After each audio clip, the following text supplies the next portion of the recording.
Hey man, what it is, YouTube man? It's your boy TJ, man. Back with another video. We got 15 NBA legends who are terrified of MJ, man. If y'all don't know, man, MJ definitely the GOAT, and now we finna see why these legends were terrified of this man, bro. This video gonna show why he the GOAT, man. These legends talking, these just ain't random players off the street on 3-day contract, practice squad. You feel me? These NBA legends right here, boy. See what I'm saying? So we gonna see, bro. We gonna see why he the GOAT, man, for sure. Being out there with Michael Jordan for the first time.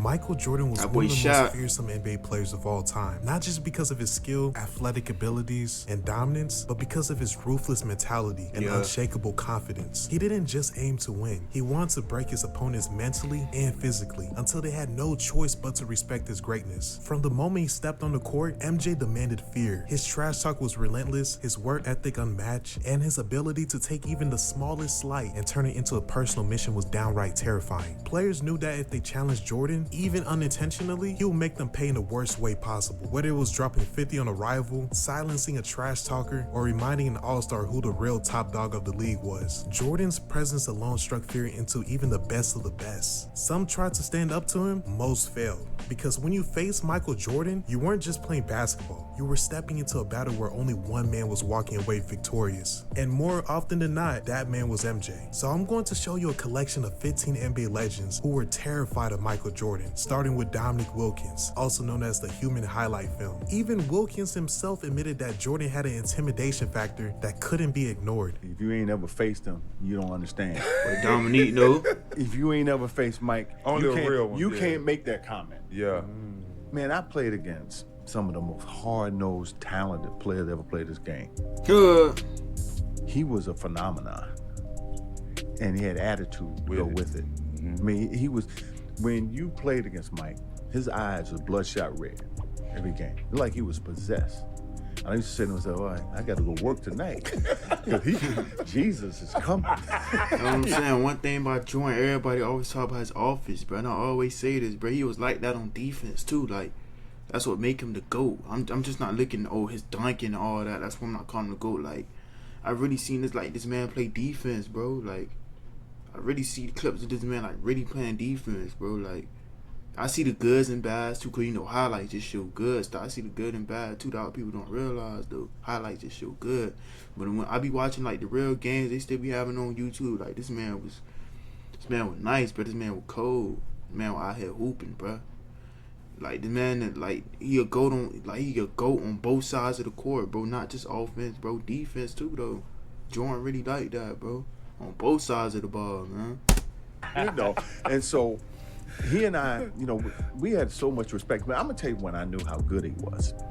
When we was in college, I was a junior, he was a freshman. We played in Carolina. And the first time James Worthy and I had a chance to play against one another since high school. But in high school, we came out the same area, but never played against each other. So that Carolina game we played, we going back and forth. So the first play of the game, I went up. Oh, my God. Caught, I told y'all. these finger roll. Damn. Boy. This is Work-Life Balance with Betterment, the automated investing and savings app. And I wanted to, Wilkins jumping like that, God damn. set the tone. I threw it like 6 row in the stand. Let's go. We gonna go. And the game was back and forth. The whole game, close. Worthy was having a hell of a game. I was having a hell of a game. In the last 2 minutes of the game, a young kid named Michael Jordan took over. Hey, By himself. like, look what he was doing in college at NC, bro. Like, making people look silly. So what you think he was gonna do when he get to the league? Made even more people look silly, man. And this a legend talk about it, bro. Like, one of the greats in basketball too, bro. That's freshman. 'Cause like I said, if you haven't played against Mike, you have no clue. You have no clue. That's why I be saying, bro, none of that freshman jump really matter, bro. It's either you got it or you don't. It just how long have you been in a part of the league, bro. That don't really matter to me. To other people, that Ricky freshman, whatever that jump y'all call it, matter, bro. All that first years, that don't matter, bro. It's either you got it or you don't. Ain't no take time for nothing. It's either you got it or you don't, bro. is. Kevin Garnett was among the most fearless My boy trash Kevin talking Garnett, players the NBA KG. has ever seen. He built his legacy on intensity, never backing down from anyone. But even KG, one of the most intimidating players in NBA history, felt the presence of Michael Jordan in a way that shook him. For Garnett, it wasn't just about a single game or moment. It was the aura that Jordan carried with him every time he stepped on the court. Here's a clip of KG himself sharing that experience and explaining why Michael Jordan was still terrifying even in his later years. Let me ask you something. When you stepped on that court with MJ, did he have a glow? I swear to God, he had the orange joint. Hey, listen, I'm not even laughing. No, look, at so this. look, Hold on, you ever look into the sun? I want to don't do this, but look into the sun, and if you look into the sun and look back at something, you're gonna see like a green, right? Man, listen, and you know, from North Carolina, to hear that, Lord, listen, I'm in Chicago, I hear it. The nigga walk out here, I swear to God, it seems like everything is stopped. This nigga is moving like in slow motion. Every motherfucker in here looking at him, and he know it. Right. I already know. Yeah, Mike was a though, both times, because he was still talking that. Yeah, still talking that. He was still skilled. It was just health with him. He gonna talk that trash to you too, boy. 40. That was one thing about MJ. I know I said Larry Bird the best trash talker. I'm not gonna change my opinion on that. Definitely think he the best trash talker of all time, but Michael Jordan up there too, bro. Michael Jordan gotta be right behind Larry Bird with the trash talking though, bro. Like, that's one thing. Like, somebody busting your head in on the court and somebody getting in your head. Well, that's two things, and especially they could back it up too. It's like, damn, like, this man talking shit to me and he killing me on the court. Like, damn, boy, them two Man, crazy combos got like like that. 38 of that too. He was too different. You know, I ain't played the three in a minute, but Flip like, nah, you the only one that can guard. I'm like, we got two guards on here. We our two skate. No, you're gonna guard. Like, I ain't tripping. See, KG ain't want none of that smoke, even though he know you could have gone. He stuck. I respect Kevin Garnett though. Kevin Garnett definitely one of the ones though, but he ain't want no smoke. You see, he was like, bro, it's two guards here. Why I gotta? He ain't milk dog. He ain't want no smoke. I'm telling you. Too slow, ho. Damn. What up, ho? Nah, he said that too slow. Ho. Damn, that's crazy. What up, ho? Watch out, ho, who? They weren't even in no triangle. He started making up the triangle as he was doing that. Said it right here. Now, watch out. What up, ho? Man, yo. Man, that's crazy. That motherfucker took that bro. He came out one time, shot that motherfucker so high, I jumped, and I was just like, oh, I can't even. Oh, man. Alonzo Mourning was among Imagine a player running by you like, watch out, ho, up, move, ho, oh, I'm right past you, ho. toughest, most physical Hey, big boy, men I'd of the be so 90s. hot. A 6'10" enforcer known for his shot blocking and rebounding. Mourning didn't fear much, but MJ made sure to give Alonzo Mourning one of the most demoralizing welcome to the NBA moments of all time. Welcome to that league, boy. Welcome to the NBA moment. MJ. Pippen gets it to Jordan. Oh, shit. Hell yeah, definitely welcome to that league, boy. Welcome to that league, boy. Took a breath before he said it. Hey, we just gonna say we gonna start calling them initials. Initials. Yeah. MJ did it. When he dunked on me. Oh, Yeah, he gotcha. dunked on me, screamed, he flexed and screamed. I was like, man, I remember I that blocked one. a bunch of shots, you know, he came on. It was like, I mean, the roar after he dunked on me, man, I was like, okay. Yeah. At home or in Chicago? Oh, it was at home. Oh, he got me good.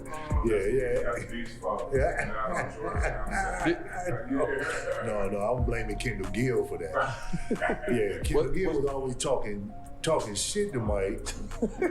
And I'm like, Mike, I'm like, yo, he gonna blow past you. He coming at me. Yeah. He coming at me. So you basically putting not only you in danger, but you basically putting your big man in danger, bro, by talking like that. Because not only you finna get passed by, but your center finna get dunked on, and you finna get dunked on, bro. So I'm saying, bro, a lot of y'all better be humble, bro. All right, when you get nuts in your face, boy, better be humble. Reggie Miller was one of the most fearless boy shooters Reggie. in NBA history. He built his career on clutch performances, trash talk, and never backing down from the league's biggest stars. But even Miller, one of the greatest competitors of his era, learned a hard way that you don't mess with Michael Jordan. Smitty can attest to this. We had to guard him, 35 to 40 minutes a game. And he was the Shaq of shooting guards because there's no way you were going to move him off the post. He was cat quick, and on top of that, he was going to embarrass you in front of your family and friends. So having said all that, if I'm starting a franchise. Now imagine you getting ducked on and your mama watching. Oh, my baby. Oh, why you there, my man? That's a grown man. Tell him to pick his head up. But like for real though, like imagine you like your mama just sitting down trying to watch her son play some basketball, man. And then you get dunked on, get 50 dropped on your head. You gonna be like, Mama, you were too. How you supposed to explain that, man?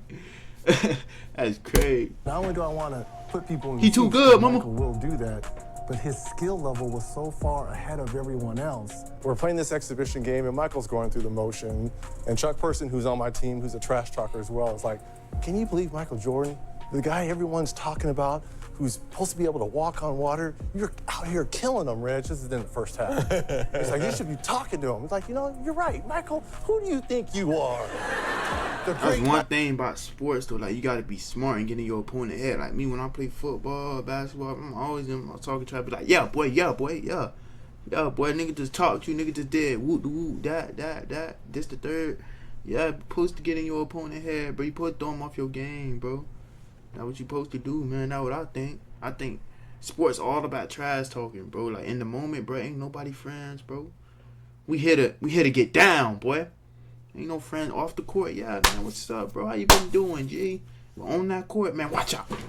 You feel what I'm saying? Like it's different, man. Michael Jordan, that's right. There's a new kid on town, right?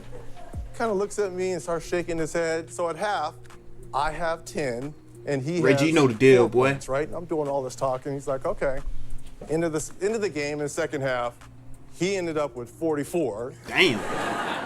And I ended up with 12. So he outscored me. About 30-something points. And as he's walking off, he's like, be sure and be careful. You never talk to Black Jesus like that. Imagine being able to build anything just by thinking about it. Meet Base 44, a complete AI creation. Yeah, Reggie, you gonna learn your lesson, boy. You didn't learn your lesson from Bird. I think you was talking trash with Bird when he was shooting free throw. I think, if I'm not mistaken, though, y'all let me know though if I'm right. But you was talking trash to Bird, I think, bro. Now you talking trash to MC. You still ain't learn your lesson, my boy. Reggie, you a good player, but be humble, boy. All right. Okay, I'm so sorry. I'm so sorry, Black Jesus. I'm so sorry. Yeah, I bet you were sorry after that, boy. Never to Michael Jordan. Never to Michael. John Stockton was one of the most composed, intelligent, and skilled point guards in NBA history. Pinpoint passing and elite basketball IQ. Stockton was the definition of poise. No matter the situation, his expression rarely changed. But even Stockton, a player who thrived on precision, discipline, and mental toughness, found himself overwhelmed by the relentless, almost terrifying competitive nature of Michael Jordan, and didn't even know this goes beyond basketball. My experiences, I mean, playing ping pong with him at the Olympics, nothing's a joke for him. I mean, he wants to win. He wants to win big, and in some ways, I think he wants it to hurt, because that way it discourages you moving forward to want to do it. So, I mean, it's certainly a huge driving force for him, and one of the reasons why he's probably as successful as he's been. Yeah, he's arguably the best competitor in any sport ever. I mean, it's no doubt. It may be over the top even. If you're sitting here talking like this, there'd be a competition over space. I mean, I played ping pong with him once. Who won? Oh, he did. Yeah, it was close at the Olympics. And what amazed me about that was the vigor in which he sought the victory. I mean, we're just kind of, we're sitting in the room. There's kids all around. We're just kind of batting it around, and it was on really quickly. And he was on a mission, and that's the way he approached everything. He sought that. It's not negativity. He sought that edge in every part of his life, which separates him, frankly. Ray Allen is one of the greatest shooters in NBA boy, history, Ray. known for his deadly three-point shot and smooth game. He was never the type to back down from competition. But even Allen, a player who thrived on big moments, learned firsthand what it meant to face Michael Jordan. God. And he got it early in his rookie year. Was he mean to you? No, he wasn't. He actually killed me slowly, and yeah, he would comment. He said he killed me slowly. Damn. Coach, he's actually doing a great job out here, and meanwhile, he's pouring in 45. Wait, he's talking to your coaches? Yeah, I remember Chris Ford, he's yelled at me. Chris Ford's yelling the whole time, like, rookie, get in front of him. And I'm fronting him on the post, and MJ just kind of slowly glides across the floor, and he gets the ball and shakes. And he was just doing you in, huh, right? I did everything the game plan said, and then there's a breaking action. We're sitting there, and Chris Ford is just down there just hammering me, and MJ's like, he's doing a great job, coach. He's actually doing a great job. Meanwhile, he's got 45 on the books. So I was like, yeah.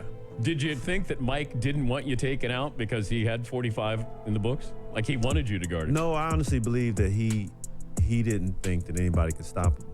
He could score whenever he wanted to score, wherever he wanted to score. So it didn't matter what I did out on the floor. He was going to get his touches. He was going to get his points. Let's talk about that Ray Allen on that Heat, though. Hey, Ray was nice. Ray definitely one of the best shooters of all time, too, though. Ray got to be with the shooting, though. I ain't going to lie. Ray was nice, though. But it's all right, Ray. Everybody get dead in by the GOAT. You see what I'm saying, though? You won the many, bro. You won the many, bro. Vince you ain't the Carter only was one. one of the most electrifying players in NBA history. Known as half man, That boy half Vince. amazing. He was the Oh most my God. dominant dunker of his era, combined with his elite scoring ability. By the early 2000s, Hey! he was well on his way to superstardom. Oh But my when Carter God. finally got the chance to face his idol, Michael Jordan, reality hit him hard. That bald head Despite nigga MJ be- being Oh! years past his prime, Carter found himself completely locked down by the very player he grew Hey! up idolizing. He was Hey! in shock. First person they busted. That boy Vince, man. I mean, I played against MJ. Like, hello. He was I it. mean, at 40, 39, 38, 39. So, wait, no, he's either 38 or 40. One of them shit don't matter right there. He still put up 40. Yeah. Like he was, for me, you get the Man chance. was 40 on the Wizards, balling. Really ain't got no help around him either, balling, man. That's Play against MJ as a young boy. Remember Gotta that? go at him. Yeah. I had my best half and couldn't score in the second half. Like, for real. Like, it don't get any better than that. Shaquille O'Neal was one of the most physically dominant forces the NBA had ever seen. At 7'1" and over 300 pounds, let's get this down pat. Shaq is the best center of all time, bro. Let's get that started. But I really think Jokic, though. Now, matter of fact, Shaq in his era definitely like the best center of all time. But if we talking about center of all time, like even all time in today's NBA, bro, I gotta go with Jokic, bro. Ain't that nigga, bro? Jokic, oh my God, I ain't gonna. That's crazy, bro. I mean, he could dribble, shoot, dunk. What can Jokic do that Shaq can't do, bro? Jokic could dunk on niggas. You feel what I'm saying? Put nuts on people's face, set screens, shoot middies, dribble. Shaq can't dribble. Shaq can't shoot. You see what I'm saying? I'd rather have Jokic over than Shaq. Jokic is more all around, bro. Jokic is the best center of all time, bro. I've never seen nothing like it. That man is a demigod. His normal stats is a triple-double. I've never seen nothing. 10 in every category. 10 or more in every category, bro. That's crazy. But Shaq definitely won, though. Definitely the greatest center of all time is his era. But out of all time, bro, Jokic definitely the best center. But I don't care, bro. That's my opinion, bro. I ain't gonna lie. Whelm opponents with sheer power, destroying defenders, breaking This back nigga right boards, here, and boy, imposing his will in crazy. the paint. Shaq didn't fear many players. In fact, he was the one most players feared. Big But guy, even nigga. Shaq, the most unstoppable big Oh man my of his God. era, felt a sense of Talking about fear this man with breaking goals, all type. Look at this, man. and intimidation when facing a prime Michael Jordan. But Mike went baseline and did some and threw it under the rim and laid it in and all this. I was like, We all talking about Kobe and shit. Let's talk about MJ. If MJ, what happened if it was MJ and Shaq, bro? Oh my God, MJ and like, Shaq. you know, like you said, like sitting in high school and college watching that, and then when he does it to you, I was like, oh my God, it's crazy. What is it like just being on the floor with him, man? I don't know what God looks like. It's like seeing God. Really? Yeah, because I went to a couple NBA games when I was a youngster. Wasn't really impressed. San Antonio watching David Robinson. David Robinson impressed me a little bit, but the stuff that he did on TV, and then you see it in real life, it's like, oh my God, this is real. Like he came at me like one of the first players of the game, and in my mind, I was like, I'm not. So I tried to beat him early. He slid by me, I bumped That him. nigga crazy. He still did that, and he laid it up off and the crowd went crazy. I was like this guy's real, but Yeah, it he's also the real gave me deal, confidence man. because he was killing us. He was killing Nick and those guys. The statute of limitations up. I was terrified out there. Were you really? Yeah. You just got a MJ? Yeah. You gave For him how plenty- long? For how long? Right when you took the floor? Now imagine if Shaq said he's scared of MJ, one of the terrifying players. If not, what he was one of the terrifying players in the league, bro. Who wanted to face Shaq, bro? So if Shaq saying this, bro, imagine how other NBA legends. Is other NBA legends giving Bron this amount of respect that Jordan never got to explain himself why he the GOAT, but Bron always got to explain himself, bro. You see what I'm saying, bro? Bron would never come close to this, boy. He will never come close to this. Okay. Tripping. Because one, he's the greatest player. Hey. Two, I was worried about him dunking on me and I have to go back and, face the fellas. And then three, he was just so hot. I was like, man, like, the stuff that I saw when I was in college on TV is just like really real. I was terrified. I mean, but when I got the ball and saw those bums they had playing me, I was gonna go to work. Bums. Say NBA. Come on, brother. Bums. You hear what I said? NBA player. Hear what he said, man. Bums, man. Seeing him out there, I was terrified. Tracy McGrady was one of the most gifted scorers and pure talents the NBA had ever seen. With his 6'8" frame, smooth handles, elite shot making, and effortless athleticism, he was a nightmare matchup for defenders. But even McGrady admitted that just seeing Jordan on the other side of the court was intimidating. How was it like playing against MJ your rookie year? Shaking in my boots. First time. shaking in the first time I had to guard. I'm like, yo, this. Man, first of all, let me go back. 1997, MJ them in the playoffs. I think they played against the Hawks, right? I'm at the game, playoff game. Sharing the love is cooler than ever. Oreo Bites. Find them in the freezer.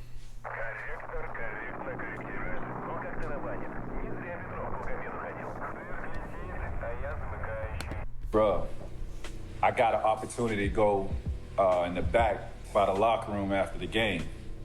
So I'm standing back there. I'm 17 years old, kid. I've never been around NBA players like this, or even, I've never been around somebody like MJ. So I'm standing back there, kid, and Pip Black comes Jesus. out. Pip comes Black out. Jesus for real, man. Black Jesus, black, whatever you want to call it. Boy, you a Jesus for real, boy, on that court. All these, y'all can't say these casuals. See, these 15 NBA legends who were terrified of MJ, bro. McGrady them said he was shaking in his boots. Shaq said he was terrified. How many evidence y'all need, man? People are really scared of this man. Not these much people scared of Bron, man. I'm telling y'all, bro. Stop comparing Bron to the MJ, bro. That's disrespectful, man. These players start coming out. Mike comes around that corner. Bruh, I ain't gonna lie to you. The man had a glow, bro. I swear, Mike, dog, that shit is real. I believe it. That shit is real. Hey, KG said the same thing. You just feel his energy. He don't say shit. You feel that energy. I'm not joking, bro. Black It's Jesus, real. man, I'm telling you. Mike came out, I was like, damn, bro. I ain't know what to say, man. I was like, that's MJ, dog. That's MJ. So fast forward, I'm on the court with him for my rookie year. It took me about a quarter to get over the fact that it's Mike. Charles Barkley was always He one said of it those... took me over the quarter that it's Mike. Yeah, it's Mike. Tracy, huh? You got a wood raking it too, huh? Tracy cold too, though. But Tracy, he beat that head in too, huh? confident and dominant players on the court, never believing anyone was better than him. But after the 1993 NBA Finals, where Michael Jordan torched the Suns with 41 points per game, Barkley had to face a shocking reality. Someone was actually better than him. For Barkley, it wasn't just about Jordan's size or freakish athletic abilities. It was the way MJ played the game, the relentless will to win, the mind games, the way he took over whenever it mattered most. No matter how hard Barkley and the Suns fought, Jordan wouldn't go away. We lost game one because we were so nervous. But in game two, I played as well as I could play.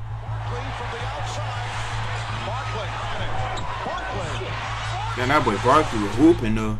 And Michael just outplayed me. That was probably the first time in my life that I felt like there was a better basketball player in the world than me, to be honest with you. It was one of the You most...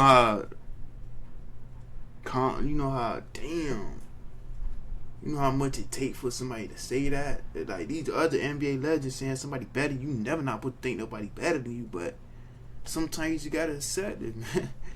You just gotta skilled and versatile big men of his era. With this unique combination of elite passing, scoring, rebounding, and basketball IQ, he was a dominant force in the NBA. But before he even set foot in the league, Webber got a first-hand lesson on what made Michael Jordan the most feared player in basketball. Who was the scariest motherfucker in that gym that the young guys were like, Jordan. He said that Jordan. quick, boy. He ain't no time to think, boy. God, people know who the GOAT is, man. He said that quick. Watch this, y'all. Scariest motherfucker in that gym. That's a young Jordan. He repeated 4 times. You know, like the drills that you do every day just to become a better player, and you do them hard. Like he was playing that way in the game. He was denying, seeing the man in the ball, turning, talking on defense, elbowing guys as they came through the paint. Like we saw his greatness, and he shut anyone that he was checking down. It was not a game. The same with Pippen, the same with Ewing. Those guys came out and played. We caught them slipping. That's all I can honestly say. We beat them, we caught them slipping, but they ain't slip no more because they beat our ass every day for the rest of that practice. What would you tell me about playing Jordan in the playoffs? I would say stay focused. Yeah, that's what I'm saying, bro. Playing Jordan in the playoffs. See, all that regular season is really like a long practice, but playoffs, it's just a new atmosphere, bro. Like, it's different, bro. Like, players play different. It records reset. All that record in the regular team don't matter. It's like everything reset in that playoffs, bro. That's what I'm saying. It don't matter what seed you is versus another seed, bro. It don't matter. We see top seeds lose to the lower seeds a lot, bro. You see what I'm saying? So it's like, it's just playoffs just different, bro. Especially elite player, they just different, bro. Like, especially people like Jordan, it's just different, man. Fall for the They gimmick. really gonna show you who you is. Do not Damn, talk really to bust him. that head in. Don't give him any incentive. Just playing your hardest quietly is the best thing you could do against Jordan. If you play your hardest and he misses a shot and you go, it's over. Like anything you do is poking the bear playing against Jordan, man. That was some fun and scary times.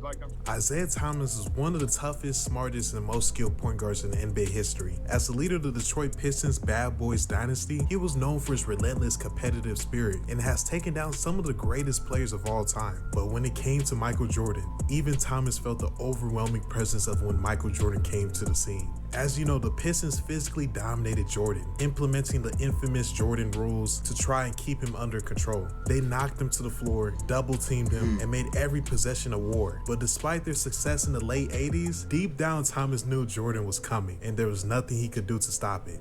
And he had the 5th passing lane, and what I mean by the 5th passing Isaiah lane... Thomas? Oh, I mean, we was just all scared of Jordan, so I mean, that, you know, when you show me against him, yeah, I get a little hot. But it doesn't stop Jordan. I mean, you know, I'm looking at the highlights of Jordan, and, you know, every single time we double-team Jordan down court, but he still averaged, his regular season average against the Pistons was 37.5. Good grief. Damn, 37.5. I ain't gonna lie, I ain't gonna lie. Michael Jordan definitely owned the Pistons, bro. Average 37.5. I'm seeing a lot of clips of him doing y'all, bro. I ain't gonna lie, bro. It's just not you, but the whole Pistons getting cooked. Damn, the coaches, the organization, bro. They know what's up with Jordan, bro. So he just owned y'all, bro. That was just sick, bro. He just owned y'all at that time, bro. Y'all just ain't have an answer for it. A lot of people ain't have an answer for it, but Pistons, bro. Nah, that was cake. All y'all was cupcake. And then some nights he would get hot, Q. Steve Nash, one of my favorite point guards of all time. He Nash. was one of the craftiest, smartest, and most skilled point guards in NBA history. God, boy. Known for his elite court vision and ability to control the pace of the game, Nash has spoken about how MJ's presence alone was different from any other superstar. It wasn't just about Jordan's skill and scoring ability. It was the way he carried himself, the way he dominated, not just with his D-Rose game, in his but prime with his was crazy. mentality. The moment you stepped on the court against God, what Jordan, a you can pass. feel that you're in the presence of someone greater. Here's Steve Nash himself explain just how intimidating it was to step onto the court with Michael Jordan. You know, MJ was must-see TV. Like, anytime he was on TV, like, it was must-see. And WGN. Yeah, I mean, he just had this charisma on top of all the gifts and skills and mentally, you know, how great he is. HoneyBook manages everything: proposals and contracts, project management, and payments. I used to spend over 12. That boy hang time different. Playing bro, I against swear. him, the one thing that I think that he was unlike any other player I've ever played against is that there was a real fear playing against him. Like people, I've never seen like the league be kind of fearful of a player or have that much reverence for a player, no matter who you know has come since then. You know, that was a different feeling when you're playing Mike, because you just knew See, everybody see you never knew it was gonna come next, but he knew he could just turn on like this. See what I'm saying, bro? All these players fearing for a reason. Not many of much NBA legends, bro. Players that say they were terrified of Bron, bro. As much as people terrified of Jordan, bro. You feel me? Bronny never had as much fear, man. You know, like there was such a seriousness and competitiveness and fire in him, and you know there was a fear with how that was going to manifest itself potentially on any given night. So he was. I mean, where do you want to start and where do you want to finish with him? He was everything. It's a lot of talk about Rodman was one Hunt of the most fearless, toughest, and most relentless players in NBA history. Known for his elite defense, unmatched rebounding, and the physical, no-nonsense play style, he thrived on getting to opponents' heads and never backing down from a challenge. But when it came to Michael Jordan, even Rodman had to prepare himself for a nightmare matchup. Rodman knew that going up against MJ meant constant battles, exhausting mind games, and a war for every possession. He respected Jordan not just for his skill, but for his unbreakable mentality. And now you're going to hear firsthand just how much Rodman has some good defense though, but I don't know what's up with Rodman though. Like I don't know what's up with Rodman and Jordan. I don't think they have good terms now, man. I don't know, but Rodman was nice though. Rodman respected and feared the challenge of facing Michael Jordan. It's hard to keep that guy under 30 points. It was hard, man. He was that good, man. You guys had what they called the Jordan rules. We came up with that saying with Jordan because this is what Chuck was saying. If Michael goes to the basket, put his ass on the ground. And I put his ass, because you know, once he get up there, you know, you gotta hit him. You gotta hit him. I mean, every time he went to the basket, we hit him. And stuff like that. So, doing cheap shots and all that what you got. Sometimes you gotta play dirty, man. I'm just flying, but sometimes your team gotta play dirty. Get that best player out of there, man. You see what I'm saying? Throw all type of. I'm just playing, but yeah, some team will play dirty though. Like a lot of credit, man. I mean, just to get their best player out the game, man. Like these players that they ran, they don't really respect how tough it was to play in that era. How tough it is when you have to go to basket. See now, bro, all you hearing is all type of whistles, all type of. Feel me? Like it's a call. Everything now. Back then, they used to call it, but not as much as they call it now, bro. Like this league done got too soft now, though. I ain't gonna lie. Get your teeth knocked out, go to the basket, get your head knocked off, and then go to the basket and be on the ground and stuff like that, and all of a sudden, nobody wants to pick you up. They don't understand that stuff, how we played. And guess what, though? That's why I call Michael the greatest basketball player ever, because he got his ass handed to him a lot. Because we hit him, man. So Jordan was tough. Jordan even said, I had to get back in the weight room. I had to go to the weight room because of Detroit. And the final legend on this list is none other than Allen Iverson, better known as the Answer. One of the best, let me say the best ball handler in the league in all time. AI, oh my God. Why Iverson? When I started balling out, Allen Iverson, boy, one of the best handlers ever. That boy crazy, boy. Iverson was one of the most fearless competitors the NBA had ever seen, taking on giants without hesitation. But even he admitted that Michael Jordan's presence was something entirely different. Iverson never shied away from going at Jordan physically, but the first time he faced him, it wasn't just another game. It was a surreal, almost overwhelming experience that left him shaking. Standing on the same court as his childhood idol, MJ wasn't just a legend. He was a force you could feel. And I looked at him, and for the first time in my life, a human being didn't look real to me.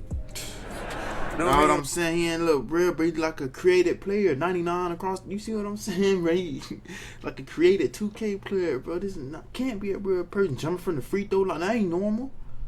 You see what I'm saying, bro? Like, I don't know if y'all watch the Chappelle show, but he talk about a certain incident where he seen somebody seen Rick James, and like I literally seen his aura. Like, and that boy got hella aura. It looked like he was glowing. Was y'all at the All-Star game where they honored us with the top 75? No. Okay. Just me being. This is great. Just me being there. Like, this is the greatest feeling that I had when I was there, in the room. When you got the older, legendary guys, they want to meet you. Right. You know what I mean? Like, they want to meet you. And then, you know, you talking about you know, it's an honor and this, that, and the third to meet you. And they saying the same thing to you, man. I always wanted to meet you. And, you know, and that it was flattering. Yes, it was. You know, to be in a room where you with the best, the cream of the crop. But I remember, man, and I'll never forget it. He showed up to the joint. And I just remember the reaction from everybody else. All the other, 74. You know what I mean? All the other 74. And I remember the reaction from them. You know what I mean? Like, I was looking at it like, yo, this man is the man for real, man. Yeah, that energy just different, bro. The whole room can be quiet. They see MJ, everybody going, it just, I don't know, man. He just the GOAT, man. That's all I can say, man. I'm still the same guy, 49 years old. If I was to see him today, like, I would still be nervous. I would still not know what to say. I would still stutter. I would still, you know, just like that 8-year-old kid that fell in love with him. He's just different than everybody else, you know, that I've ever seen in my life. And I know it's gonna always be like that. So guys, I hope you enjoyed the video and tell me who your favorite legend story on this list was. Yeah, man. That boy Jordan was crazy, though. He the GOAT for the reason. You see 15 other NBA legends playing why he the GOAT, man. He just the GOAT, man. I don't see nobody competing with him, though. I don't see nobody passing him, bro. Definitely greatest of all time, man. But that's the end of the video, man. If you made this far, make sure you like, subscribe, your boy TJ, y'all. Yeah.